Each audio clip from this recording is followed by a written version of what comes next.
तो जय हिंद मेरे प्यारे साथियों, कैसे हो आप सभी लोग। आई होप कि आप सभी लोग बहुत अच्छे होंगे।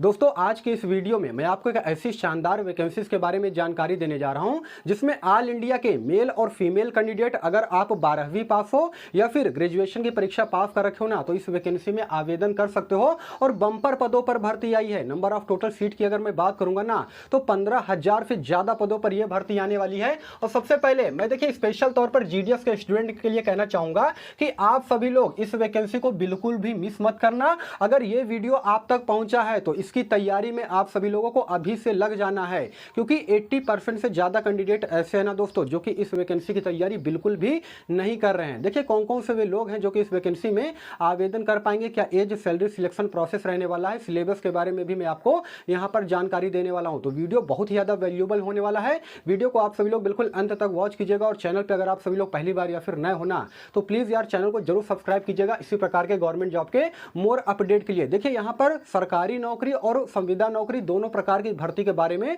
यहां पर मैं आपको जानकारी देने जा रहा हूं। तो सबसे पहले मैं आपको इस वैकेंसी की खासियत बताऊंगा और उसके बाद बताऊंगा कि किस विभाग में यह वैकेंसी निकाली गई है और कौन कौन से पद शामिल है। तो नंबर 1 की अगर मैं बात करूंगा दोस्तों, तो यह वैकेंसी जो है पूरी तरीके से हिडन वैकेंसी है, छुपी वैकेंसी है। और 80% से ज्यादा कैंडिडेट ऐसे हैं ना जो कि इस वैकेंसी की तैयारी बिल्कुल भी नहीं कर रहे हैं। इसलिए कंपटीशन आगे चल करके, देखिए कंपटीशन में अगर आपको आगे निकलना है ना, तो अभी से आपको इस वैकेंसी की तैयारी, हर हाल में तैयारी इसकी आप सभी लोग को अभी से स्टार्ट कर देना है। नंबर 2 की अगर मैं बात करूंगा, तो सैलरी बहुत जबरदस्त मिलेगी।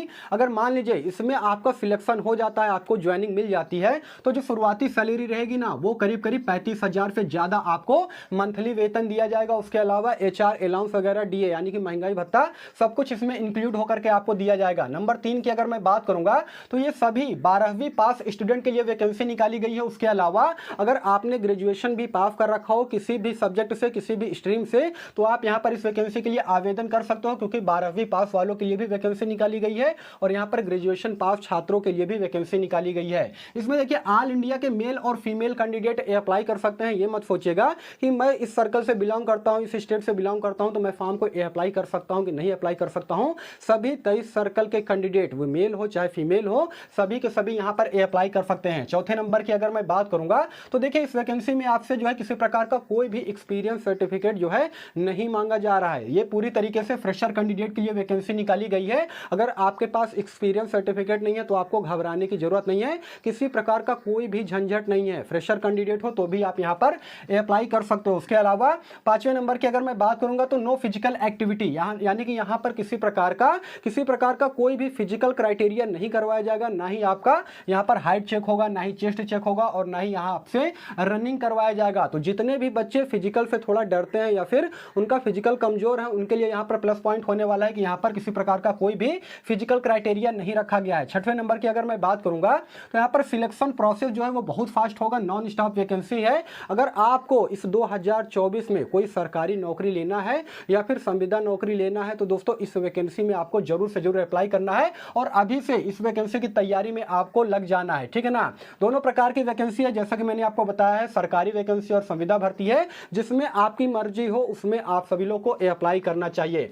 अब सबसे बड़ी बात यह आ जाती है, आप लोग के मन में सवाल आएगा कि सर ये बताइए, ये सारी चीजें तो ठीक है, लेकिन किस विभाग में ये वैकेंसी निकाली गई है। तो दोस्तों विभाग की अगर मैं बात करूंगा, तो पंचायती राज, यहां पर मैं लिख दे रहा हूं पंचायती राज में दोस्तों यहां पर 15,610 पदों पर यह वैकेंसी आने वाली है, जिसका कि एक पेपर कटिंग इस वक्त बहुत ज्यादा वायरल हो रहा है। देखिए बिहार में यह वैकेंसी निकाली जाएगी, जो कि BFFP के द्वारा यह वैकेंसी निकाली जाएगी, ठीक है ना। तो वहां के जो पंचायती राज मंत्री है ना, बिहार के जो पंचायती राज मंत्री है केदार प्रसाद गुप्ता जी, अभी हाल ही में बयान दिए थे कि पंचायती राज विभाग में तकरीबन 15,000 से ज्यादा पदों पर यहां पर भर्ती आने वाली है, जिसमें कि अलग अलग प्रकार के पद जो हैं शामिल हो। देखिए दोस्तों, जैसा कि आप सभी लोग को मालूम है कि बिहार विधानसभा का जो चुनाव है ना, वो बिल्कुल नजदीक है और इस इलेक्शन से पहले पहले पंचायती राज विभाग में बम्पर पदों पर भर्ती आने वाली है, जिसमें कि ऑल इंडिया के मेल और फीमेल कैंडिडेट अप्लाई कर सकते हैं। अभी रिसेंटली में जानते हैं क्या हुआ था, जो शिक्षक भर्ती आई थी बिहार में, उसमें उत्तर प्रदेश के काफी सारे स्टूडेंट, वो मेल हो चाहे फीमेल हो,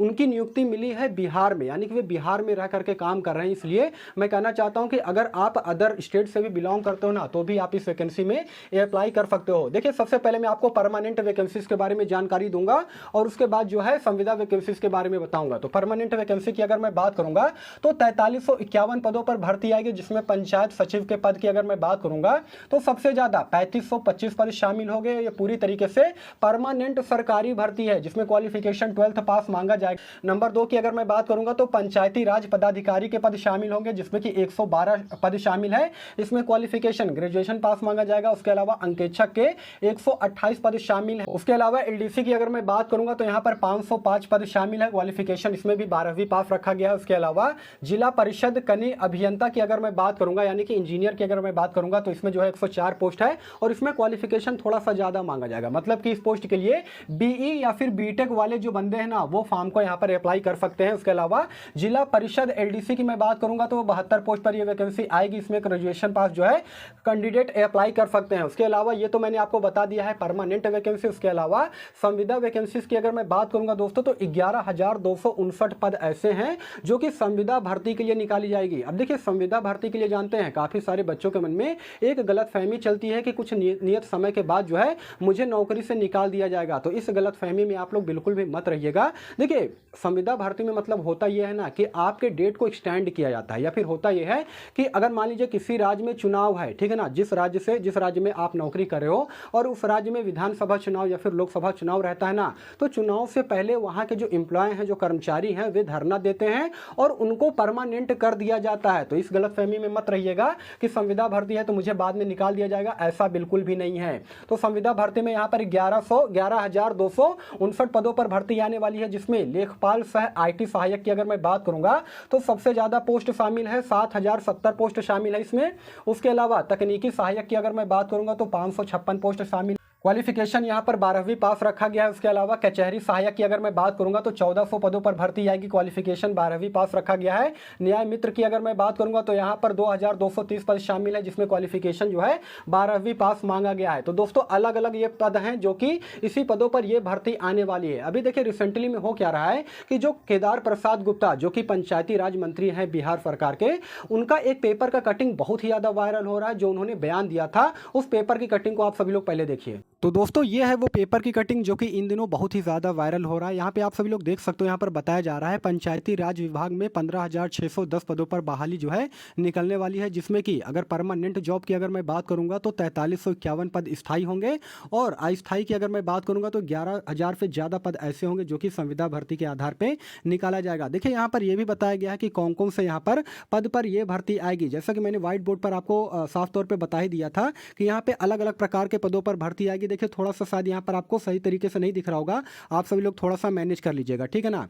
यहाँ पर अगर मैं बात करूंगा पोस्ट का तो पंचायत सचिव, उसके अलावा पंचायत राज पदाधिकारी, अंकेक्षक हो गया, उसके अलावा कार्यालय परिचारी, उसके अलावा निम्न वर्गीय लिपिक, अलग अलग प्रकार के पद पर यह भर्ती आने वाली है। ये स्थायी भर्ती है। उसके अलावा अस्थायी की अगर मैं बात करूंगा तो लेखपाल सह आईटी सहायक के पद शामिल है। उसके अलावा तकनीकी सहायक हो गया, ग्राम कचहरी सचिव हो गया, उसके अलावा और भी पद शामिल है। देखिए अगर मैं बात करूंगा यहाँ पर संविदा भर्ती की तो 11,259 पदों पर संविदा भर्ती आएगी और उसके अलावा 4300 ज़्यादा पोस्ट ऐसे होंगे जो कि पूरी तरीके से परमानेंट भर्ती होगी। देखिए बिहार के जो पंचायती राज मंत्री है ना केदार प्रसाद गुप्ता जी ने अभी हाल ही में बयान दिया है कि ये जो चुनाव होने वाले हैं दोस्तों बिहार में, तो इस चुनाव से पहले ये 15,000 से ज़्यादा पदों पर पंचायती राज विभाग में ये वैकेंसी निकाली जाएगी, जिसमें कि ऑल इंडिया के मेल और फीमेल कैंडिडेट अप्लाई कर सकते हैं। इसलिए मैं कह रहा हूँ कि देखिए अभी से आपको इस वैकेंसी की तैयारी में लग जाना है। अगर आपको नहीं पता है तो आप ये जान लीजिए कि अगले महीने में ये वैकेंसी आ जाएगा, इसका नोटिफिकेशन जारी कर दिया जाएगा और अभी से आप सभी लोग अगर तैयारी में लगे रहोगे ना तो कहीं ना कहीं भीड़ से अलग हो जाओगे और कंपटीशन में आप सभी लोग को बहुत ही ज़्यादा फायदा मिलेगा। तो दोस्तों जैसा कि आप सभी लोगों ने पेपर की कटिंग को देख लिया है, ये पेपर की कटिंग इन दिनों जो है वो बहुत ही ज़्यादा वायरल हो रहा है। और देखिए ये सारे जो पद शामिल है ना दोस्तों, ये सारे मतलब कि वे सारे पद हैं जो कि ग्रामीण क्षेत्र के डेवलपमेंट के लिए वे अधिकारी काम करते हैं। मतलब कि जो रूरल एरियाज होते हैं ना उनके विकास के लिए, उनके डेवलपमेंट के लिए ये सारे कर्मचारी, ये सारे पदाधिकारी गण जो है काम करते हैं। इस पोस्ट पर यह वैकेंसी निकाली गई है। अब सवाल आता है कि सर ये बताइए इसका अप्लाई डेट जो है कब रखा जाएगा, मतलब कब से इसका ऑनलाइन आवेदन स्टार्ट होगा। अप्लाई डेट की अगर मैं बात करूंगा दोस्तों तो बताया जा रहा है कि अगस्त के लास्ट में, जी हाँ दोस्तों, अगस्त के लास्ट में या फिर सितंबर के फर्स्ट वीक में आपको जो है ये वैकेंसी देखने को मिल जाएगा। दोस्तों बम्पर पदों पर भर्ती आने वाली है, इसलिए मैं कहना चाहूंगा कि अभी से आप सभी लोगों को तैयारी में लग जाना चाहिए। आप चाहे बिहार से मेरी वीडियो को देख रहे हो या फिर अदर स्टेट से वीडियो को देख रहे हो, आप सभी लोग इस वैकेंसी में आवेदन कर सकते हो और बहुत ज़्यादा समय जो है आपके पास नहीं बचा है। यहाँ पर एज क्राइटेरिया की अगर मैं बात करूंगा तो 18 साल से लेकर के 37 साल तक के जो कैंडिडेट है वो फॉर्म को फिल कर सकते हैं।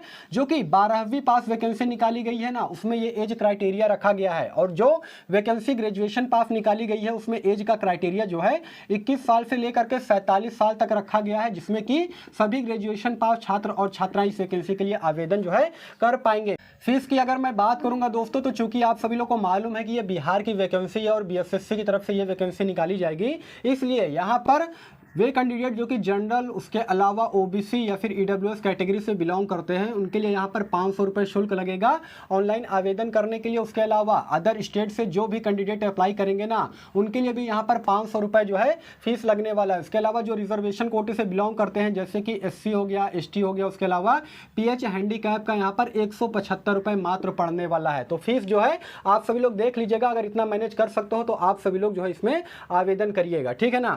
और सबसे लास्ट में बात आ जाती है कि सर ये बताइए सिलेबस में जो है कौन कौन से सब्जेक्ट से यहाँ पर क्वेश्चन पूछा जाएगा। तो दोस्तों सिलेबस की अगर मैं बात करूंगा ना, तो जिस प्रकार से आप सभी लोग नॉर्मल वैकेंसीज की तैयारी करते हो, जैसे रेलवे हो गया, पुलिस हो गया, आर्मी हो गया, तो सेम इसी प्रकार का सिलेबस रहेगा, कोई अलग से आपको कुछ पढ़ने की जरूरत नहीं है, ठीक है ना।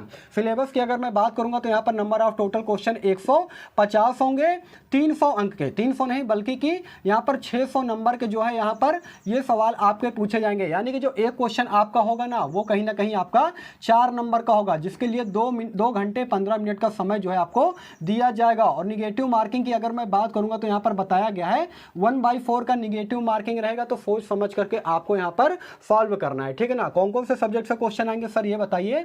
तो दोस्तों जीके की अगर मैं बात करूंगा यानी कि जनरल नॉलेज की बात करूंगा तो इससे 50 क्वेश्चन पूछा जाएगा। उसके अलावा मैथ की मैं बात करूंगा तो मैथ से यहाँ पर 25 क्वेश्चन पूछे जाएंगे। रीजनिंग की अगर मैं बात करूंगा तो रीजनिंग से भी यहाँ पर 50 क्वेश्चन पूछा जाएगा।